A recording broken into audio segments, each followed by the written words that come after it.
बिहार विधानसभा चुनाव का दूसरा चरण 11 नवंबर को पूरा हो चुका है और उसी के साथ चर्चा हो रही है कि बिहार में किसकी सत्ता बनने जा रही है। बिहार में जिस प्रकार से वोटिंग टर्न आउट बहुत जबरदस्त रहा है, पिछले रिकॉर्ड्स तोड़ रहा है, लोगों में वोट देने का उत्साह महिलाओं में है या फिर प्रवासी मजदूरों में जो छठ पूजा के बाद सरकार बनाने के लिए यहीं रुक गए थे, उन सब का विश्लेषण करने के लिए आज के सेशन में हम एग्जिट पोल पर चर्चा करने वाले हैं। यह वही एग्जिट पोल है जो इलेक्शन के तुरंत पूरा होते ही जनता के बिहेवियर के आधार पर तमाम उन मीडिया एजेंसी द्वारा ग्राउंड रिपोर्ट करने निकले हुए थे, उन द्वारा तैयार किया जाता है। उन्हीं एग्जिट पोल ने फिलहाल हेडलाइंस बनाई हुई है और एनडीए की सरकार बनता हुआ बताया हुआ है। बिहार के एग्जिट पोल के रिजल्ट में उसमें बिहार के अंदर एग्जिट पोल के अंदर बहुमत एनडीए सरकार को दिखाई जा रही है, लेकिन आज हम उसकी बात का विश्लेषण करने वाले हैं। पिछले 18 महीनों में जो 7 बार के बिहार विधानसभा चुनाव में 6 बार एग्जिट पोल गलत रहा हो, उन्हें कितना सही मान लिया जाए? क्या आने वाले दिन में इसी प्रकार से सक्सेस हो पाएंगे या फिर प्रभावित करने वाला हो सकता है एनडीए सरकार को? इंस्टेंट इलेक्शन के बाजार प्रभावित कर सकते हैं क्या यह किसी अन्य पार्टी को खुश करने का तरीका हो सकता है क्या?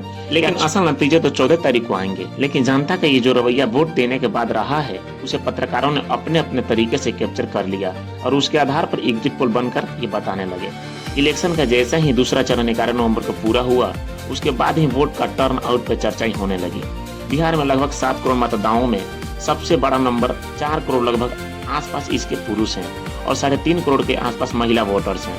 इन लोगों के द्वारा वोट डाले गए हैं। पहली बार वोट डालने वालों की संख्या 14 लाख बताई गई है। इस बार एनडीए गठबंधन के अंदर 5 दल शामिल थे। 243 सीटों वाली विधानसभा के अंदर बीजेपी और जेडीयू 1 से 1 सीटों पर चुनाव लड़ रही थी। बाकी सीटों में उन्होंने एलजेपी को 29 सीटें और राष्ट्रीय लोक मोर्चा हिंदुस्तान अवाम मोर्चा को 6 सीटें चुनाव लड़ने के लिए दी गई थी। वहीं महागठबंधन और बैठी पार्टी आरजेडी, कांग्रेस, सीपीआईएमएल, इनके बीचों में सीट के सही ढंग से बंटवारा नहीं हुआ था। कई जगहों पर फ्रेंडली फाइट भी देखने को मिली। आरजेडी ने 143 सीटों पर और कांग्रेस ने 61 सीटों पर और सीपीआईएमएल 20 सीटों पर, वीआईपी 13 सीटों पर लड़ते हुए दिखाई दे रही है। फ्रेंडली फाइट के चलते ही महागठबंधन को संभवतः नुकसान हो सकता है। फिलहाल बिहार के अंदर जेडीयू और बीजेपी के साथ मिलकर बहुत बड़ी संख्या में सरकार बनाने की तैयारी में है। बिहार के अंदर 2 चरणों में मतदान हुए। पहले चरण में 1 से 21 सीटों पर और दूसरे चरण में 122 सीटों पर मतदान हुआ। कुल 243 सीटों पर मतदान हुआ था और इस मतदान के फिलहाल एग्जिट पोल सामने आ रहे हैं। उन एग्जिट पोल्स के अंदर अनुमान किया जा रहा है कि एनडीए यानी बीजेपी की सरकार बनने वाली है और जेडीयू को 147 सीटों से 167 सीटें प्राप्त की जा सकती है। महागठबंधन के लिए 70 से 90 सीटें कही जा रही है। बिहार के अंदर यह महा एग्जिट पोल कभी भी गलत भी हो सकते हैं, क्योंकि बहुत बार एग्जिट पोल गलत भी हुए हैं, क्योंकि ये बिहार राज्य है। हालांकि इसके हिसाब से माने तो अभी से ये क्लियर हो गया है कि बिहार में एक बार फिर नीतीश कुमार आ रहे हैं। नीतीश कुमार का बनेगा ही सरकार। हालांकि बिहार में जनता किसको चुनती है हम अभी कह नहीं सकेंगे। बहुत गड़बड़ भी हो सकता है। 14 तारीख को नतीजा सामने आएगा, उसमें आप देख लीजिएगा। लेकिन पोल के पापा कहते हैं कि महागठबंधन का मामला गड़बड़ा गया है और इसके पीछे कई वजह हो भी सकती है। लेकिन इस बार का चुनाव खास इसलिए है क्योंकि बिहार ने इतना वोट कभी दिया ही नहीं। लगभग 70% वोट गया और यहीं से मामला गड़बड़ा गया था कि भाई साहब इतना वोट जो यह नीतीश कुमार को दिया जा रहा है, क्या बाय बाय करने के लिए या फिर उनको सरकार में आने के लिए? हालांकि नीतीश बाबू 20 साल तक सत्ता में रहे हैं, लेकिन बहुत बड़ा विद्रोह नहीं रहा उनके खिलाफ। महिलाओं ने उनका समर्थन एनी टाइम किया है।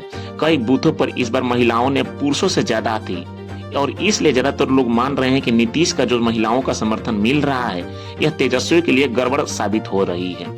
वो युवाओं का समर्थन की बात तो कर रहे थे, लेकिन महिलाओं युवाओं पर भारी पड़ गई। नौकरी दो या कुर्सी छोड़ो पर जो 10,000 था वो भारी पड़ गया और इसका लॉजिक भी लोग भी दे रहे हैं। लगभग 1 करोड़ महिलाएं के खाते में 10-10 हजार रुपए गया है। एक परिवार में अगर 2-3 भी वोटर हैं तो 2-3-4 करोड़ महिलाएं ऐसे भी हो जा रही है, परिवार को लेकर चल रही है और यह मामला गड़बड़ा गया है तेजस्वी के लिए।